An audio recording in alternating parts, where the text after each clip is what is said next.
তরুণরা সক্রিয়ভাবে রাজনীতিতে অংশগ্রহণ করতে পারে, তরুণরা যাতে রাজনীতি বিমুখ না হয়ে যায়।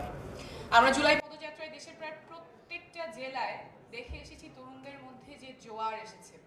প্রত্যেকটা জায়গায় তারা আমাদের কাছে এসেছেন, স্বপ্নের কথা বলেছেন, সম্ভাবনার কথা বলেছেন, রাজনীতি নিয়ে সম্ভাবনার কথা বলেছেন, দেশ নিয়ে স্বপ্নের কথা বলেছেন।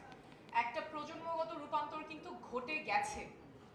এই যে রাজনৈতিক সচেতনতা তৈরি হয়েছে, এটা আমাদের লালন করতে হবে, সাস্টেইন করতে হবে, আরো এনহ্যান্স করতে হবে। এবং এখানে আমি আশা করব আজকে যারা যুব সংগঠন আছেন, যুব শক্তি আছেন এবং রাজনৈতিক দল আছেন, তারা এই স্বপ্নটাকে লালন করতে সাহায্য করবেন, সহযোগিতা করবেন। আমাদের তরুণরা যদি আশাহত হয়ে পড়ে, তাদের যদি স্বপ্ন ভঙ্গ হয়, তাহলে দেশ তীব্র একটা সংকটের মুখে পড়বে। আমরা সেই জায়গায় ফেরত যেতে চাই না। কিন্তু দুঃখের বিষয় হলো গত 1 বছর ধরে তরুণদেরকে বিভিন্নভাবে হেয় প্রতিপন্ন করা হয়েছে, ছোট করা হয়েছে। অনেক ধরনের মানহানিকর কথা হয়তো খুব ভাবনা চিন্তা ছাড়াই বলা হয়েছে, যে ছোটরা কি বোঝে, তরুণরা অত কি বোঝে, দেশের জন্য ওরা কি জানে। কিন্তু আন্দোলনের নেতৃত্ব তরুণরাই সামনে থেকে দিয়েছে।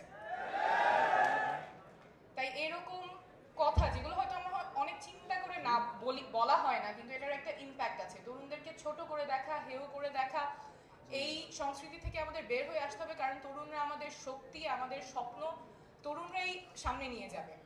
আমি সবার প্রতি আহ্বান করব যাতে এই ভাষাগুলো, এই অ্যাটিটিউডগুলো যাতে না থাকে।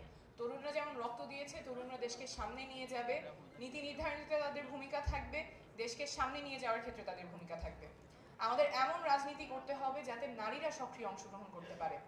আমাদের অভ্যুত্থানের একদম সামনে থেকে নারীরা নেতৃত্ব দিয়েছেন, কিন্তু গত 1 বছরে আমরা এটাও দেখেছি এমন কোনো নারী রাজনীতিবিদ নাই যাদেরকে সাইবার বুলিং করা হয় নাই।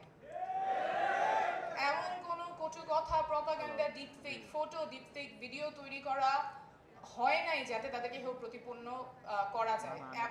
এটার মানে কোনো ইয়ত্তা নাই যেভাবে নারী রাজনীতিবিদদেরকে হেয় প্রতিপন্ন করা হয়েছে। এই সংস্কৃতি আমাদের ঠেকাতে হবে এবং এখানেও তরুণরা সম্মুখ সারিতে ভূমিকা রাখবে বলে আমি আশা করি।